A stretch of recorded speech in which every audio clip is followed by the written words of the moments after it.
health lecture. Pero, merong question and answer. So, sabi ko po sa inyo na kapag may tanong po kayo sa Biblia, ay isulat nyo lang po sa papel. So, meron pong nagsulat sa papel. At ang tanong niya dito, bakit di nakasakay sa arka ang dinosaur? So, ngayon, sasagutin natin ito. Itong tanong niya. So, every Friday po yan, meron tayong question and answer. So, yan. Sasagutin natin yung kanyang tanong. Ayan. What happened to the dinosaurs? So, bago yan, tayo po'y manalangin. Dakila namin Diyos Ama, makapangyarihan po sa lahat. Pagpalain niyo po ang mga kaibigan namin na narito. At ingatan niyo din po ang mga kaibigan namin sa Santo Cristo na papunta pa lamang. Gabayan niyo po sila. Makarating po sila ng ligtas. At Panginoon, maraming salamat sa buhay na inyong pinahiram sa amin. Sa pangalan ni Jesus. Amen.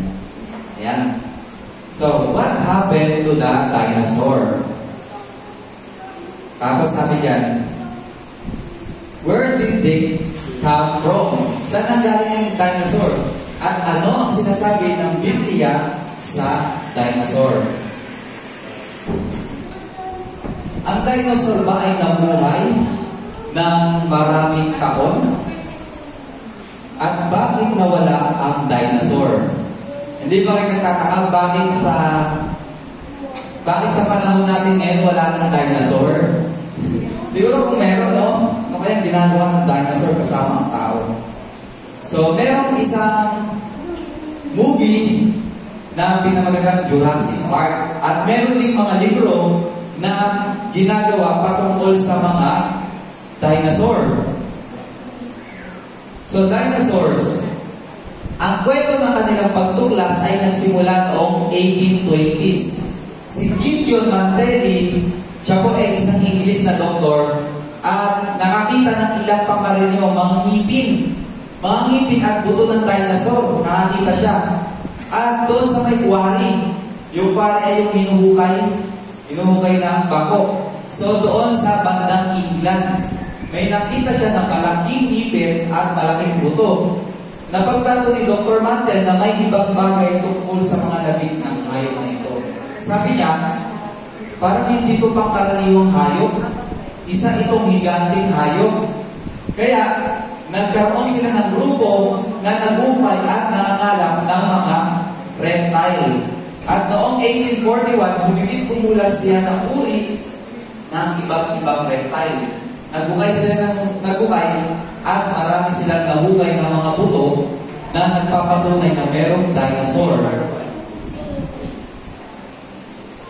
Dinosauria. Yun yung unang tawag sa dinosaur. Dinosauria. Meaning, terrible lizard. So, kakilangilabot na butiki sa Tagalog. Tanong, anong nangyari sa mga dinosaurs? At nasaan o saan nagmula ang dinosaurs?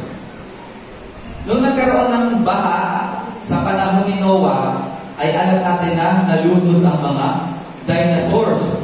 Kaya sila nagkadaubos. Basahin natin sa Genesis chapter 6 verse 19. I-take note nyo po yan. So, ayan po yung kwento kung bakit hindi nakasakay ng arka ang mga dinosaur. Sabi yan, at sa bawat mga bubuhay, sa lahat ng laman ay maglululan ka sa loob ng sasakyan ng dalawa sa bawat uwi upang maingatan silang buhay na kasama mo. Pagpatuloy, sabi yan, sa mga ibon ayon sa kanilang uri at sa mga hayop ayon sa kanilang uri, sa bawat nagsisiusan ayon sa kanilang uri. So, inuulit-ulit yung kanilang uri, no? Dalawang bawat uri ay isasama mo sa iyo upang maingatan silang buhay. Nung paparating na yung baha, ang pwede lang pumasok sa arka ay yung dalawang pares ng hayop, babae at lalaki. Yun yung mga hindi malilinis. At yung malilinis, pitong pares na papasok sa arka. Pansinin natin yung word na kanilang uri. Basahin pa natin sa Genesis 7:13-15. ng araw ding yaon ay lumulan sa sasakyan si Noe at mga anak niya at asawa niya. Sila at ang bawat hayop, gubat ayon sa kanila nilang uri, at lahat ng hayop ay maamo ayon sa kanila nilang uri, lahat ng sari-saring ibon.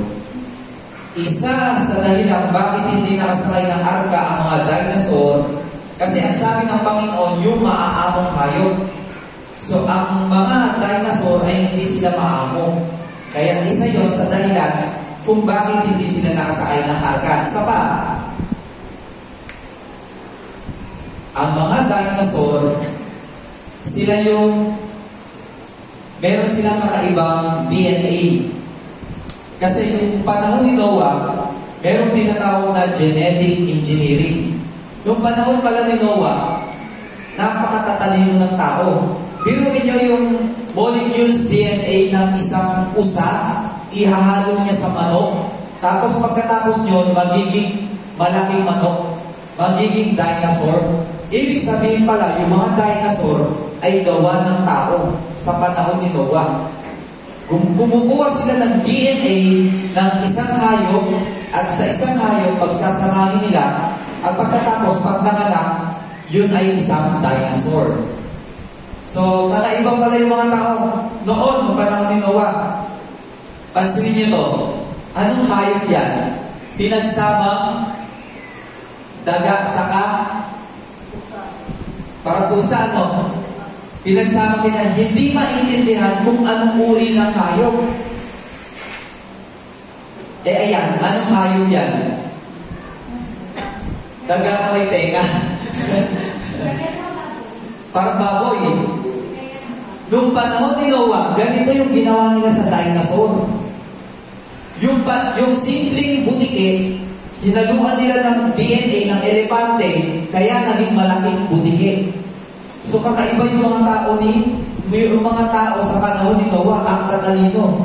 Sabi niya, at kung paano ang araw ni Noe, ay ganito din ang pagparito ng anak ng tao.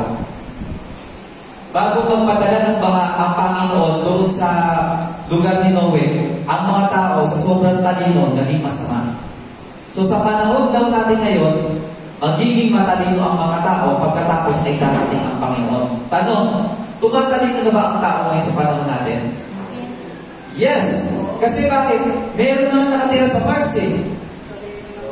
Meron nang tumitira sa Mars at kahit nasa bahay ka lang, pwede kang makapagpunta sa ibang lugar, pwede kang makapag-teleport. Meron nang ganun na gadget na yun. So, ibig sabihin,